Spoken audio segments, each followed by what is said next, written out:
Dom Casmurro, capítulo 138, Capitu entra. Bom, eu não quis comentar muito sobre o capítulo anterior. Eu acho um capítulo muito difícil.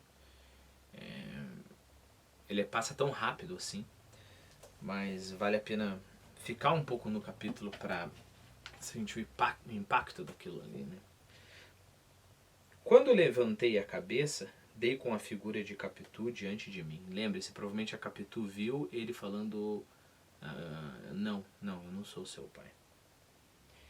Eis aí outro lance que parecerá de teatro, e é tão natural como o primeiro, uma vez que a mãe e o filho iam à missa, e Capitu não saía sem falar-me. Era já um falar seco e breve, a maior parte das vezes. A maior maior parte das vezes. Eu nem olhava, a maior parte das vezes eu nem olhava para ela. Ela olhava sempre, esperando. Essa é uma outra parte que é difícil pra mim. Eu acho que, puxa vida, se a gente imaginar a Capitu toda vez. A Capitu, o amor da vida do Bentinho. Não esqueça disso. Não esqueça disso. Até agora, o amor dele não esfriou. Ao contrário, esquentou muito. Esquentou tanto a ponto dele pensar na morte, né? Se fosse uma coisa fria, ele simplesmente falava: olha, Capitu, eu acho que você deve ter me traído, vamos cada um para o seu lugar. Ou para manter as convenções, não falava com a Capitu e começava a ter amantes também, mas não é isso.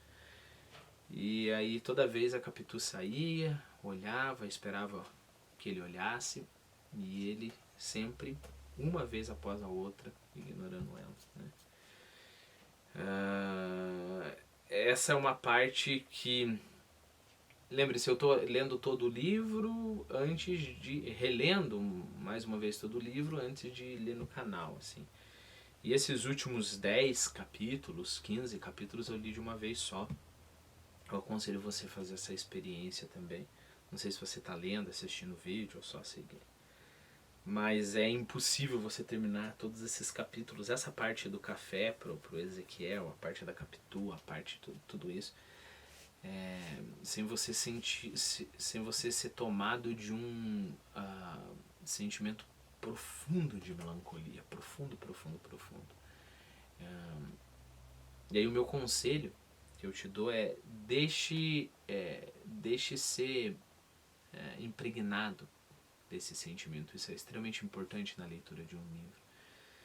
Significa que o livro é real para você. Significa que o livro não é só uma coisa intelectual, olha o que eu estudei, não é isso, é uma realidade. Significa que você tem empatia com o que está acontecendo aqui. Então ela olhava sempre esperando. Era nesse nível que estava a relação dos dois.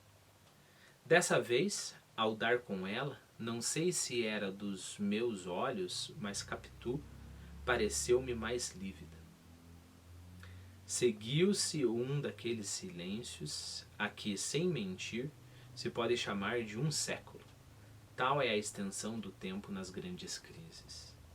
Capitu recompôs-se, disse ao filho que se fosse embora e pediu-me que lhe explicasse. Não há que explicar, disse eu. Há tudo. Não entendo as tuas lágrimas nem as de Ezequiel. Que houve entre vocês? O narrador nem fala o que aconteceu com Ezequiel.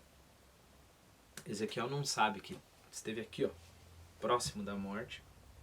Não sei se nem morte, né? A gente não sabe se... tem um outro livro muito importante, eu acho que eu não vou dizer qual é, porque eu pretendo ler no canal e eu não quero dar spoiler. Mas uma pessoa pretende se matar com veneno. E essa pessoa efetivamente bebe veneno e pensa que vai ter uma morte heróica, romântica, né? Aos poucos a vida vai fugindo de você e você morre como uma flor seca que não pôde, que era demais para esse mundo, né? E essa pessoa toma o veneno, e acontece que veneno não, a maioria dos venenos, ou sei lá, o veneno que ela tomou não mata assim, e aí ela passa momentos horríveis, agonizando, e aí a gente não tem uma morte nada romântica, né? Eu não acredito, eu não sei se o veneno mataria o Ezequiel assim, né? Talvez ele agonizasse de muito tempo. E lembre-se, não é só uma historinha. Leve isso para o nível da realidade. Uma criança na frente do pai dele, de repente sentindo dores horríveis de estômago, talvez começasse a vomitar sangue, ou sei lá o que. E aí todo mundo vindo o médico, ele do lado. Provavelmente ele iria pro pai dele, sabendo que o pai dele ia ajudar, confiando no pai dele, confiando na proteção do pai dele, né? O pai dele ia levar ele pro médico, ia ficar tudo certo. E na verdade é o pai dele que deu o veneno. Isso não aconteceu, graças ao bom Deus. Mas a gente não sabe o que o Ezequiel deve ter escutado. O Bentinho falou, o Santiago falou, não sou teu pai.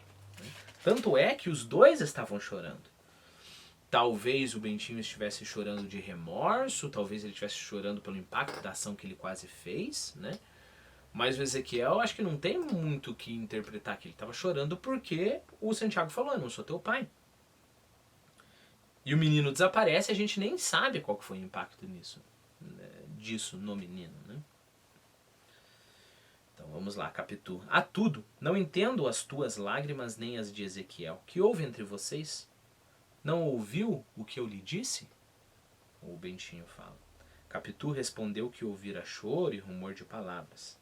Eu creio que ouvira tudo claramente, mas confessá-lo seria perder a esperança do silêncio e da reconciliação, porque enquanto eles não explicitassem, dava para fingir que aquilo não existia.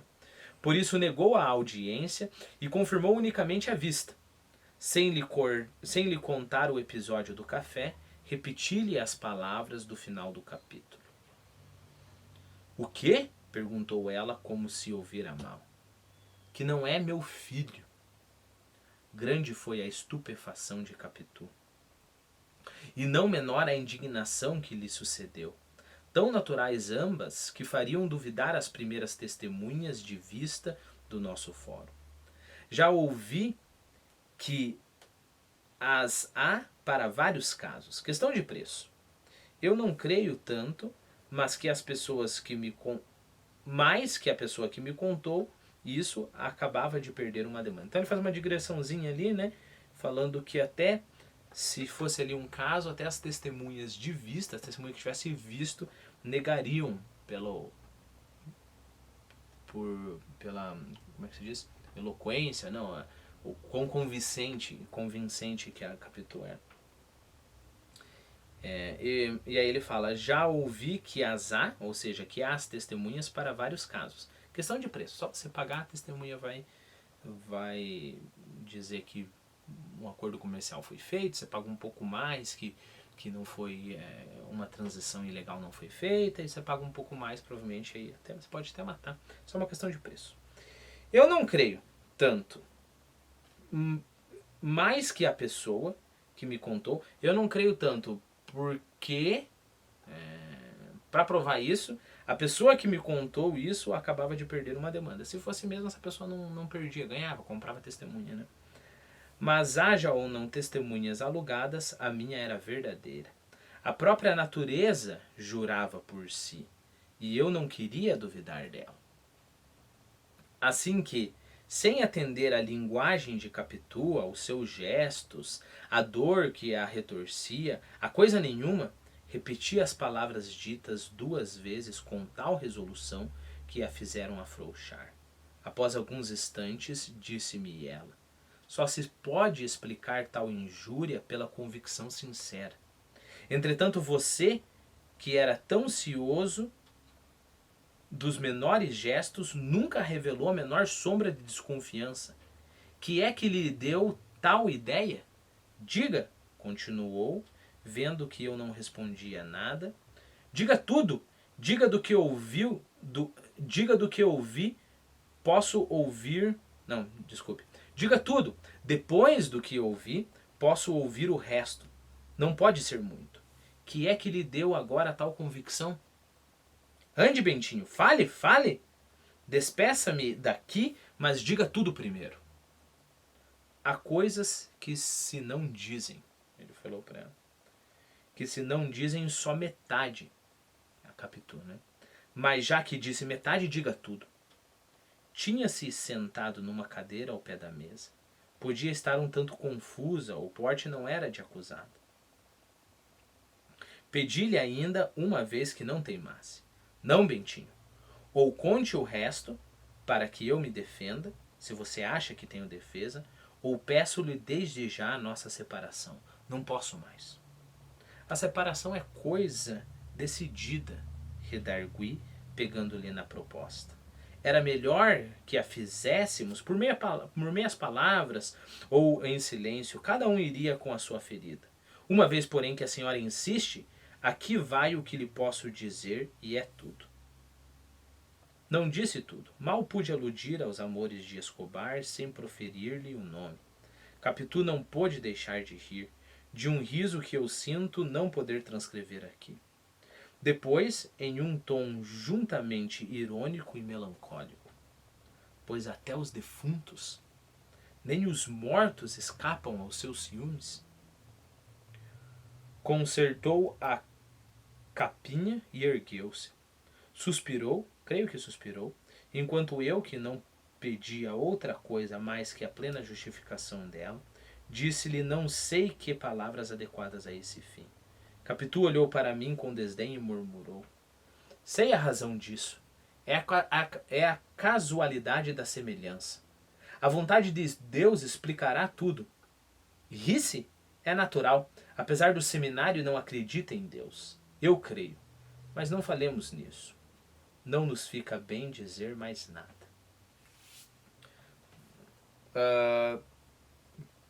Perceba que a Capitu concorda. Com certeza que o Ezequiel parece muito com Escobar.